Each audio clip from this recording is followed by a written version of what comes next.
Currently there are over, from what I read, 93,000 people on the kidney transplant waiting list. And that is pretty current. They're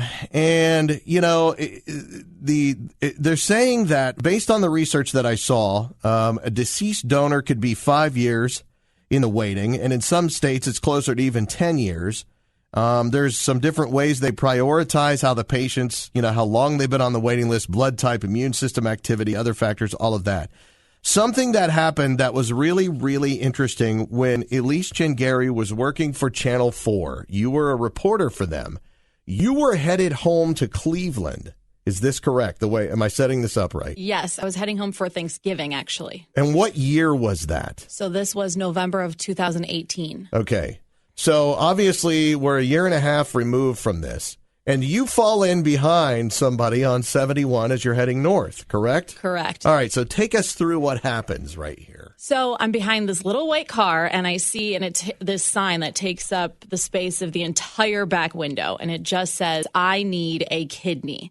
And I'm looking at it, and I'm driving behind this car for at least a few minutes now, and I'm thinking, just so many things kind of going through my head. Like, this person must need a kidney so bad. I mean, who puts that on the back of their car? And I noticed it and I thought, what? And then there was a number and it's a 614 number.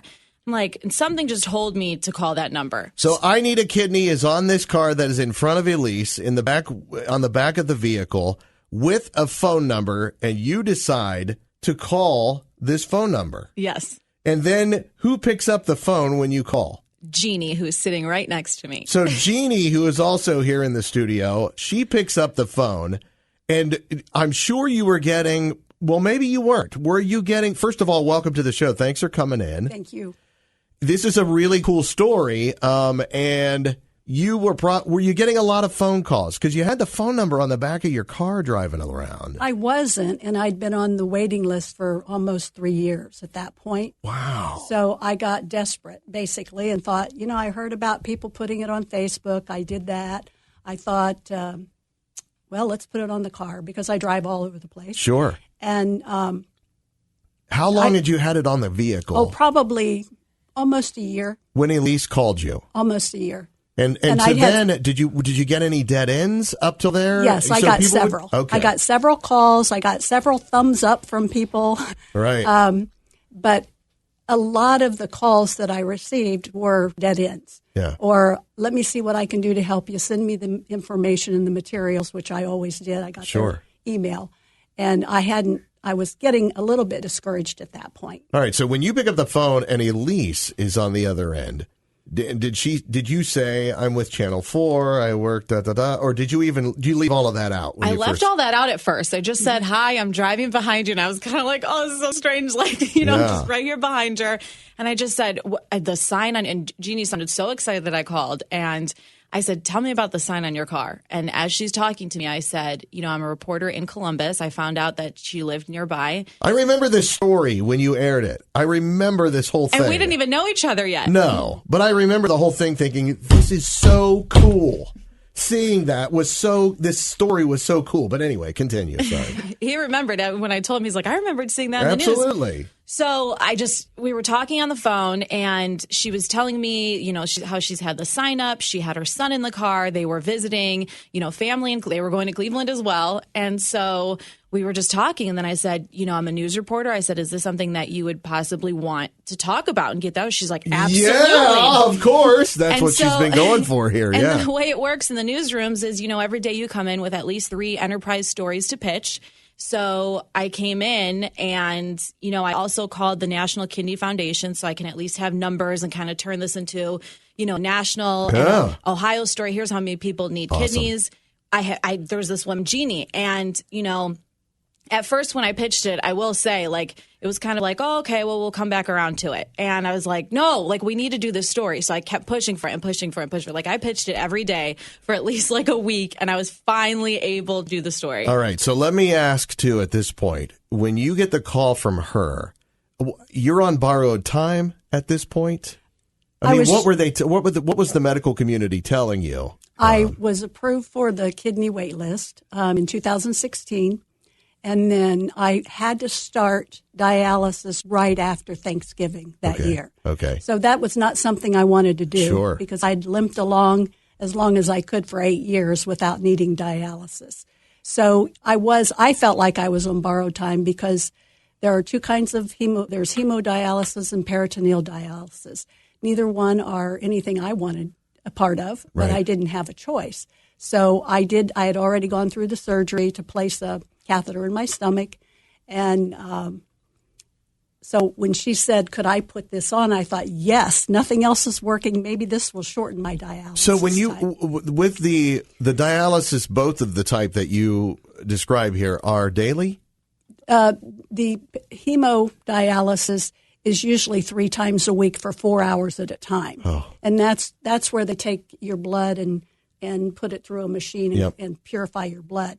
The peritoneal dialysis, we put fluid in your peritoneum, and then it dwells, as they call it, for anywhere from 2 to 4 hours each time. Yeah. And then you take it out, and then that's how the sugar in the dialysis solution is what takes the toxins out of your body. Okay. All right. So, but that I had to do 3 times a day. Oh, wow. Some people have to do, 4 times a day, 5 or 6 hours in between. So this is where you were at. You were you had to begin that process. Her whole house was set up for it. When I came there, I shot the whole story, edited it myself. I Right. came there with my gear, and she had a caretaker there with her, and the whole house was set up for this, that she was doing this every day. You can tell that this was. If I can ask, were you on any kind of medical insurance at that point, or? As soon as you go on dialysis, whether you're eligible or not, age-wise, you go on Medicare. Okay. So- And they take care of a chunk of it at least, hopefully? A lot of it. Okay. It's still incredibly pricey. Oh, yeah. And more than the price it's scary doing it by yourself. Yeah. Especially, I live by myself. So Okay. doing it by myself and not having a backup there with a spouse, which most people do have that are on it, it was nerve-wracking, and it was every day. But I figured it out. All right. So you do the story now Mm-hmm. on Channel 4. Then what begins to happen? Well, I do want to say that it impacted me because when I'm talking to Jeannie, she said, I have 2 young sons. I want to be able to just live. I want a live donor. I want to possibly see grandkids. I want to see my, youngest son get married. And, it overwhelmed me. I was just hoping. No pressure. I just thought, I didn't know. I just thought, I hope I hope something happens with this. That's all I hoped and prayed for. So I remember it like it was yesterday that I do the story. It airs at 5:30. I go home after work and I'm in my kitchen and she texts me and I literally just started crying. Jeannie said, this wouldn't have happened without you. People won't stop calling my line. She said till at least 11 o'clock at night, her phone wouldn't stop ringing. And I still have chills talking about it now. So that happens. You text her and say, thank you so much. How long from the time that happened to the time that you finally get somebody who could be the savior, if you will, or the person that can help your situation? The process, once you find a donor, someone that's your blood type, then they go through a pretty rigorous process. So you hope it's going to be quick, but it's not. This whole thing has taught me patience more than anything. So I think it was probably 5 or 6 months before. Let me back up for a minute. Out of the 45 people that contacted me and I sent information to, right, Anna was the only one who followed through. So Anna that's the one you just heard say in the studio. She's here with us as well. So when did the final, it was like, okay, the blood to everything's matched and all of the other thing, which it is, it's very stringent, I should say, right? Like the testing to make sure that everything's going to be compatible. Yes. So when did you get the go ahead that, okay, everything's compatible. It looks like it's a go. Everything's going to happen. How long ago from today did that happen, roughly? Oh, gosh. From today? Well, when what, like, do you remember the month? What month was it? I think it was probably June or July when Anna found out that she was... Of 2019. Last year. Last year. Yeah, just this past summer. Last year. That's where I was going. She with found it, out, so. though, that she wasn't a match for my antibodies. She was a blood match. You know, that you said at the very beginning there were lots of different criteria. Right. And she found out that she wasn't an antibody match. So then they asked her, and she can speak to this, if she would like to go into the live exchange with me.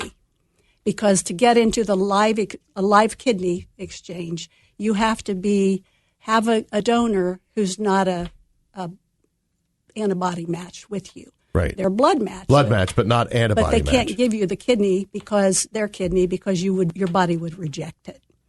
So But they still want to be a part of giving that to you. Yeah, because That's how what that they works. agree to do is go into the live exchange. We just had, I think, 18 people in that, and all of those people had donors and they had recipients, but they didn't match each other.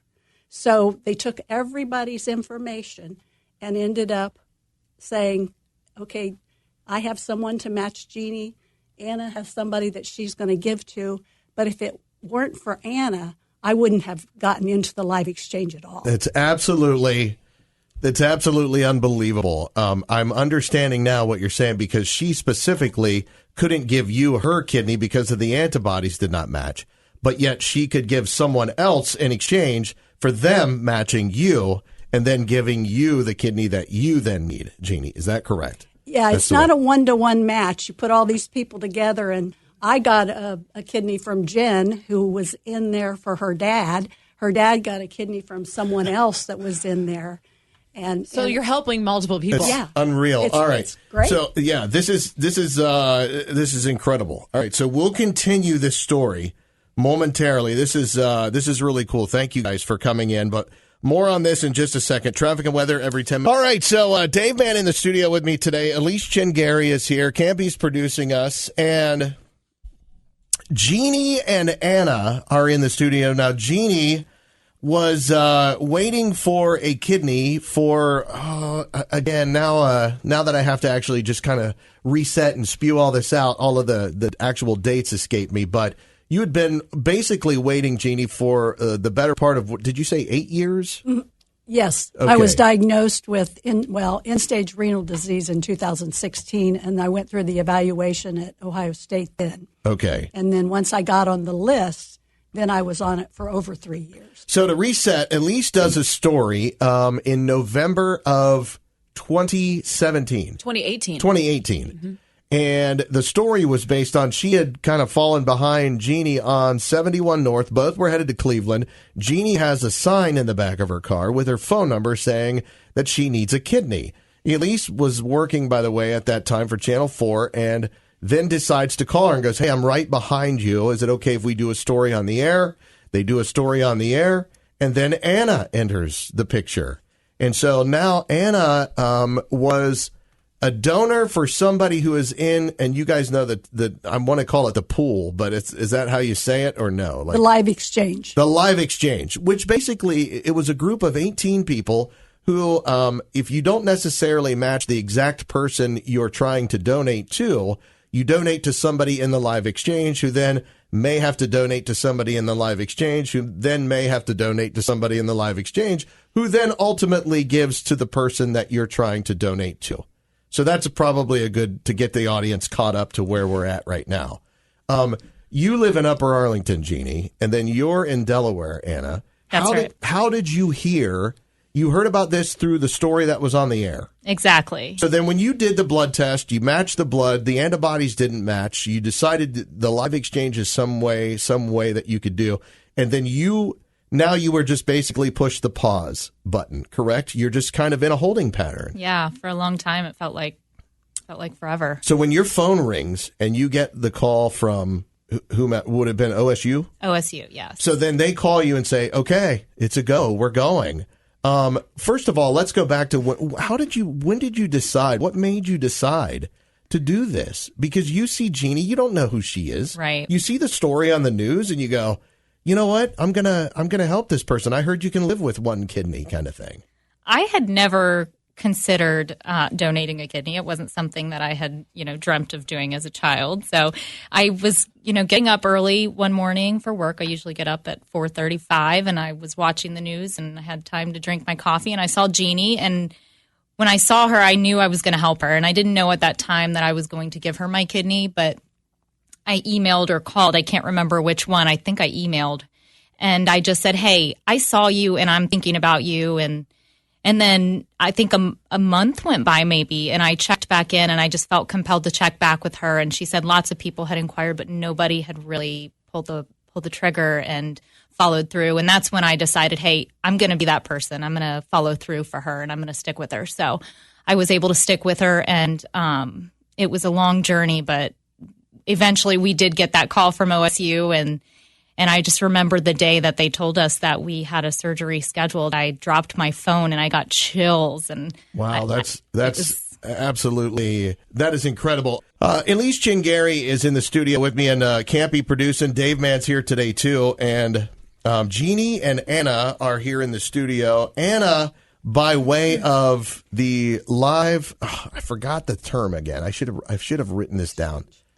By the live exchange, ends up by proxy, if you will, ends up giving Jeannie a kidney. And I was asking you, Anna, when we went to break, about what motivated you to do this, and you didn't know her, and it was just one of those things where you felt like you were going to help her some way, somehow, and then a month goes by, and you decide, well, let me check back in just to see what's going on.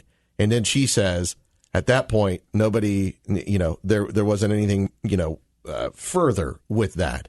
So then you get the call that says, okay, it's a go. We're going to do this. What you said, you got chills that day. And when they called you, from then to when it actually happened, how much time went by? Roughly. Let's see. So I know that we were originally scheduled in November. So I think we got the call maybe September or October. We were scheduled in November, and then that got canceled. So it's been quite a roller coaster. It's been, let me pair with you, and then we didn't match. And then let's go into this live exchange together, and then a surgery scheduled, and then the surgery was canceled, and then it was rescheduled. And so, it was really hard, I know, especially for Jeannie, and we've talked a lot about this, for her to grasp onto hope, because it is a roller coaster and things keep changing, and you have to rely on a lot of parts and pieces to make this work.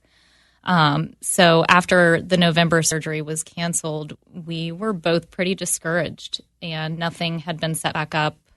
They told us that maybe something would be put back together in January. Did they give you a reason as to why it's canceled? Did they say, here's why specifically? Not necessarily. There's confidentiality rules that they have to follow, but they told us that something had happened to one of the other people in the exchange that made it so that they couldn't go through with the surgery. Right. I know that had to have been crushing for Jeannie. It was crushing for me not to be able to do anything about it, because I wanted to help. I wanted to fix it, and I wasn't able to do anything at that point. But, right. So when did you have the procedure? You get your new kidney when? When did you have that done? My surgery was January 14th, and Anna's was January the 15th, the next day. They did several each day, and it was surreal, to be honest with you, because I'm usually very nervous whenever I do any kind of surgery or have any kind of medical procedures done. I'm a big baby. But said that morning, I was as calm as could be. I wasn't telling my family, I'm really nervous. I wasn't shaking or anything. And I have to believe that there's a higher power involved. That's a in all God thing. this. Absolutely. It has to be, because I saw Elise for a reason. Anna got involved for a reason. Then all of a sudden now we have Jen, she's wonderful. She's my kidney twin, as she calls herself. Right. And, she's 34 years old as well.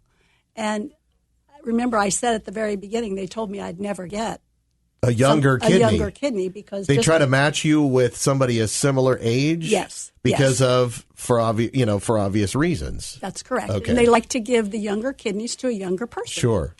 So I'm so grateful. I can't tell you. It's still, I think each day, wow, this is really cool. I mean, I never had any pain at all. Never took pain medicine. The only thing I struggle with is the anti-rejection meds, which is normal. Yeah. And well, you look great. You don't look sick, if you will. You know, I mean, there's, and that's and I don't have a baseline like first time I've seen you is today, but you can tell when someone and you don't look that way. That's fantastic. Oh no, I'm fine. Yeah. I'll do anything. I'll go through anything now because I have a great kidney. That's amazing. And it's just it's great. And I can't thank Jen and Anna and Elise enough because if they got involved with me. Now you were following this the whole way, right? Me? Yeah. Yes. Yeah. I cry every time I think about it now because I can't believe it happened. Like, we've been texting each other. I knew about the whole thing in November, how it was possible for her to have surgery and then didn't. So I just can't believe it. And then whenever Jeannie texts me and is like, I know there's a reason why we met. It's because of you, Elise. Like, I emotionally can't handle it because I just can't believe that. You know, it's like I've wanted to be a reporter since I was 8 years old for people to have a voice to help people. And I can't believe that just one phone call and putting this on TV and, you know, Anna watching that and she has a new kidney and I can't believe it. So yes, we've remained friends ever since. We text all the time and That's really cool. We just say everything was like meant to happen for a reason. But the whole thing is to get it out there that, you know, sometimes you hear bad things and, you know, sad news stories and it's like, this is something so positive that all these people, dozens of people called her who do not know Jeannie, just willing to help her. And the fact of that is it gives me chills. You know, Anna didn't know her. Anna's young. Anna has, you know, young kids. You know, to go under surgery for someone that you don't really know. And you're risking. Is amazing. And obviously you're risking, you know, complications from, you know, Sure. anything can go wrong. And I'm sure that, you know, you're going, I got young kids I got to think about. There's all these things that most likely won't go wrong, but Right. could. I mean, there's a whole lot to it, obviously. So this is incredible to hear your guys' story. It's pretty cool, man. It's pretty really cool, huh? Yeah, it's very cool. All right, so now are you one of the people that you're not obviously just done with this whole thing, right? I mean, you're probably going to continue to be involved at some level. Absolutely. To try to help other people, right? Yes. And what's that going to entail? As soon as I guess recover, because I'm still struggling a little bit with being tired, as I should be at this point where I am. Right. I really want to volunteer at Lifeline of Ohio. I was a school administrator. I gave several presentations when I was working. So that's kind of right up my alley to be able to do something like that. Yeah. So, and the other thing I'm doing right now, as I'm sitting at home most days because it's too cold to go outside and walk, I'm thinking about how I want to reset my life. What do I want to do? Because you got a new lease. Absolutely. Yeah. And so when I retired, I was really, really busy. And that was in 2014. Mm-hmm. But now I have to look at it differently because there's a purpose. There's a purpose to my life. Yeah. And it's because everything aligned the way it was supposed to. So like 2 weeks ago or 3 weeks ago when we were talking about this story, I was on the other side of, and now I had a huge 3/4 inch kidney stone in my left kidney. And I told my boss at the time when we were talking about this story, I go, I could give her mine. It's a bit of a fixer-upper, but maybe she could, you know, use. She didn't know about your kidney blazer. And I was like, she'll have to have that done immediately as soon as she actually gets it. But no, I had to bring that up too. But the kidney thing is obviously, it just popped into my head during all of this time because I've had like 4 or 5 different kidney stones and dealt with, not to this level, obviously, what you were looking at, but it's a precious situation, and I'm very, very thankful that you're sharing it with us. This is pretty cool. And Anna, you too for coming in. Thank you so much. This is cool. I don't know what your life is like. Probably very busy. Very busy. You have children and everything. I know that. But now we live in the same near neighborhood. I'm sure I'm going to see you at Kroger all the time. Yes, I'll see you there. It's a date. Sure of it. And Elise, thanks for bringing this story to us. This is a very cool story, and so grateful that you guys have shared this with us. This is pretty neat. And Thank we you. do have to thank Jen because Jen is the one who gave you her kidney. And the joke kind of is that Jen is an avid runner. So now Jeannie says that she might, take that on, right? Oh, You're you're going to start running, right? No, I will never run. Well, your kidney, Jen's kidney, is Might used want to to. that. That's It's right. used to that, and it's going That's to what her want. doctor told her. That's so great. Thank you so much, you guys. We appreciate it very Thank much. Elise, thank you for sharing your story with at the beginning of the show, which I don't have time to get like real in depth here, but it was a very incredible story that she was instrumental in getting Jeannie, who needed a kidney, in touch with Anna, who was able to, in a roundabout way, make that happen to her, for her, I should say. And very cool that you brought that story. It's fantastic. It's going to be, we will have that up through the radio station's website, correct? Yes. Here at some point in the next We day. will. I'd like to have it up by tomorrow morning. Yeah. It's incredible. It really is an incredible story the way You saved a life. You really did, man. You made a difference. You're going to heaven. It's pretty cool. I'm just so happy for her. I still can't believe it. It's pretty cool. It's really cool. It's really cool. It's